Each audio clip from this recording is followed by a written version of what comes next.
Blanche-Neige et le miroir magique. Il était une fois un magnifique pays où le ciel était bleu et les prés verdoyants. Là, dans leur beau château, Blanche-Neige et le prince Charles coulaient des jours heureux. Mais non loin de chez eux, la méchante reine Grimhilde vivait dans une grotte sombre au milieu des montagnes. Avec son fidèle serviteur Dunkoff, elle avait été chassée du château pour avoir tenté de tuer Blanche-Neige. Mais Grimhilde avait déjà échafaudé un nouveau plan. Dunkoff, cette fois, je te jure que personne ne pourra m'arrêter. Je vais me venger de cette maudite Blanche-Neige. Ça, j'en suis certain, votre majesté. Allons, chambellan. Dis-moi, à ton avis, qui est la plus belle du pays? Eh bien, c'est vous, ma reine. Vous êtes la plus belle de tout le pays. À part... Pauvre imbécile! Non! C'est moi qui dois être la plus belle du pays! Je dois me refaire un miroir magique, et pour ça, je dois trouver la forêt noire enchantée. Le premier miroir magique de Grimhilde était enfermé dans le donjon du château. Alors Grimhilde décida de se fabriquer un nouveau miroir magique. Pour cela, elle devait rassembler plusieurs éléments.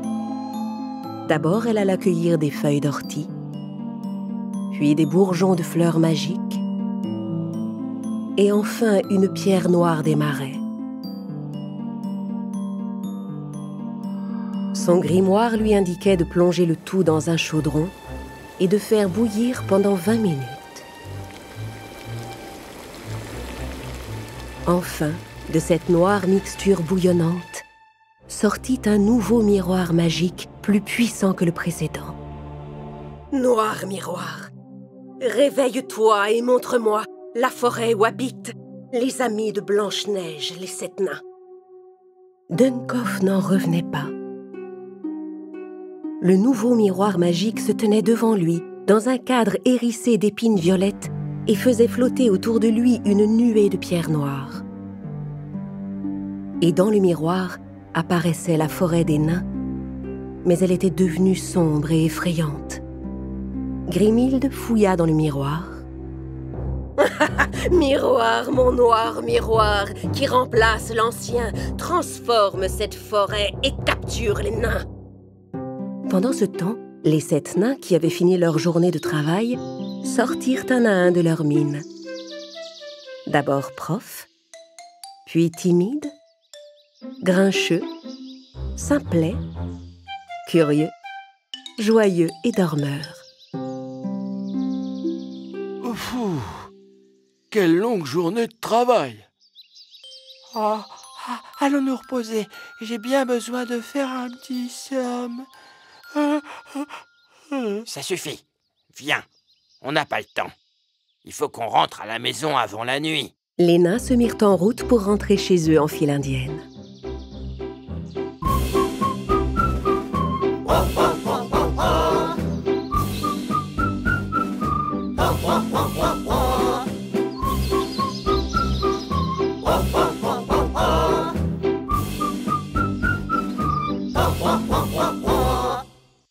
Simplet, qui fermait la marche, aperçut un corbeau qui volait de branche en branche.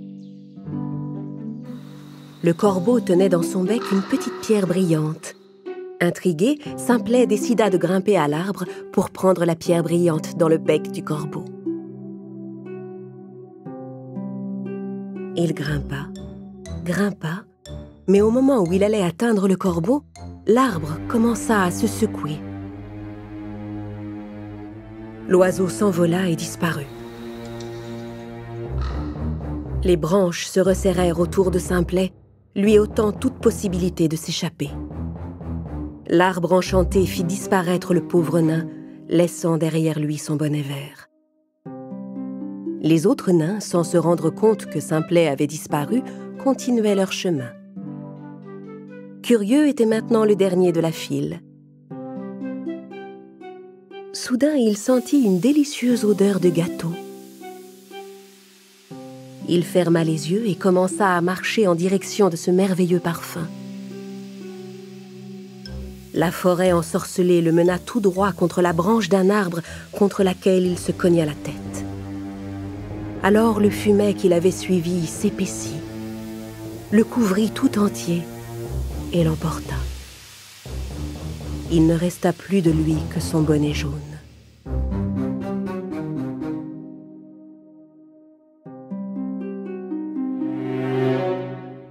Les nains qui restaient arrivèrent enfin devant leur petite maison.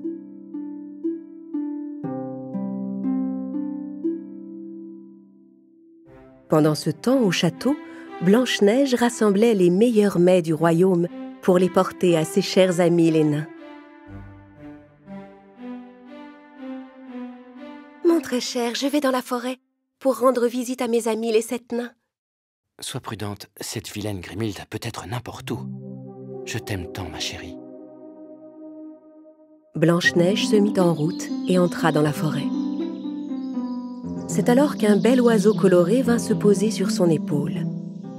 Il essayait de lui dire quelque chose. L'oiseau s'envola devant elle, essayant d'inciter Blanche-Neige à le suivre. « Je vois, tu me demandes de te suivre. Très bien, je viens avec toi. » Tandis que Blanche-Neige suivait l'oiseau, elle trouva le bonnet vert qui pendait au bout d'une branche. « Mais c'est le bonnet de Simplet. Il lui est sûrement arrivé quelque chose. » La princesse continua à suivre l'oiseau. Elle trouva alors le bonnet jaune qui traînait par terre dans les herbes. Mais c'est le bonnet de Curieux. La princesse et l'oiseau se dépêchèrent d'arriver à la maison des 7 nains. Quand elle entra, les nains étaient là, désespérés. « Ah, Blanche-Neige, je suis content que tu sois là.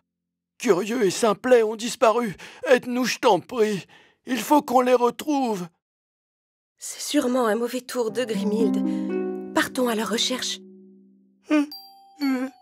Timide et moi, on va rester ici à la maison, au cas où il rentrerait. Blanche-Neige, Prof, Joyeux et Grincheux se mirent en route. Loin de là, devant la grotte de la reine au milieu des montagnes, Grimhilde et son serviteur Dunkoff avaient enfermé Curieux et Simplet dans une cage.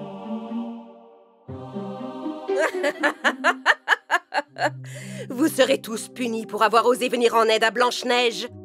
Je vais vous anéantir dans la sombre forêt. Grimhilde rentra dans sa grotte pour consulter son miroir maléfique. Miroir, noir miroir, trouve Blanche-Neige et ses amis. Change le ciel ensoleillé en une tempête déchaînée. Blanche-Neige et les nains suivaient l'oiseau coloré sur le chemin. Quand soudain, un violent orage se leva. Mais ils continuèrent à avancer malgré tout, afin de retrouver leurs amis. Ils marchèrent toute la nuit jusqu'aux montagnes. L'oiseau coloré continuait de les guider pour sauver les pauvres nains.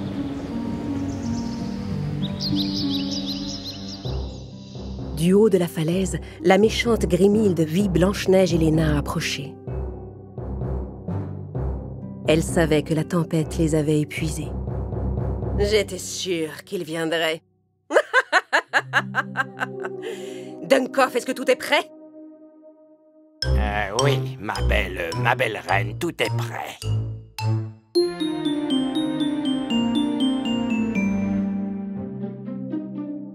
Blanche-Neige et les nains étaient à bout de force, mais ils continuaient leur ascension. Quand ils arrivèrent en haut, ils virent l'entrée de la grotte et la cage où se trouvaient Curieux et Simplet, suspendus au-dessus de la falaise. « N'ayez pas peur, nous allons vous sauver !» Blanche-Neige! Blanche-Neige, prends garde au miroir noir! Elle a un nouveau miroir magique dans sa grotte! Blanche-Neige entra prudemment dans la grotte.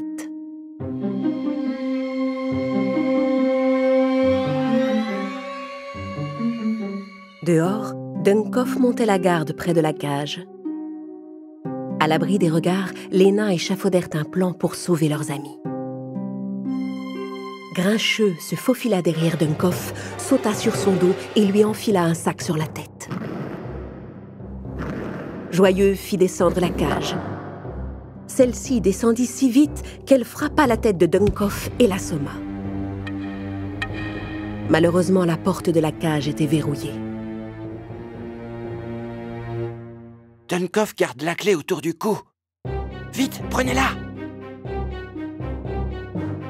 Ouvrez la cage! Joyeux prit la clé du cadenas et ouvrit la cage. Simplet et Curieux étaient libres. Mais à l'intérieur de la grotte, Blanche-Neige faisait face à la méchante reine Grimhilde. Grimhilde, vous ne pouvez pas être belle en faisant le mal. Si vous voulez vraiment être belle, vous devez changer d'attitude. Et cesser de blesser les gens. La vraie beauté vient du cœur. Mais la vilaine Grimhilde n'écoutait pas. Elle utilisa un sort pour rendre ses yeux rouges et changer ses doigts en des lames acérées. Heureusement, les nains s'approchaient discrètement pour secourir Blanche-Neige. Grimhilde s'avança vers Blanche-Neige, la forçant à reculer vers le miroir maléfique. Entre dans le miroir noir, Blanche-Neige, et tu disparaîtras pour toujours dans la sombre forêt ensorcelée.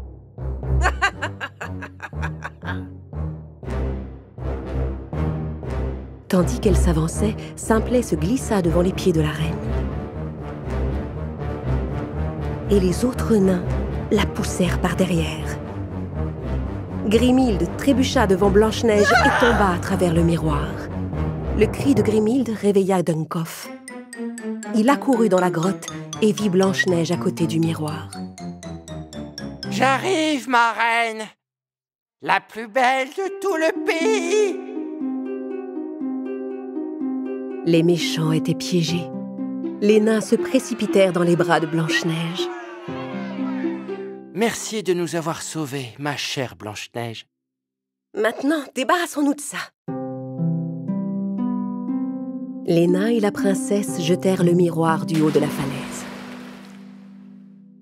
Rentrons à présent.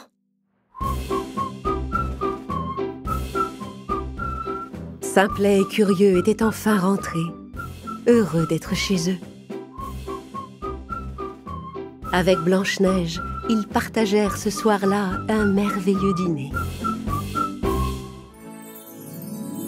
J'ai trouvé dans cette forêt un peu de joie et des amis qui veillent sur moi. Et je reprends espoir grâce à eux.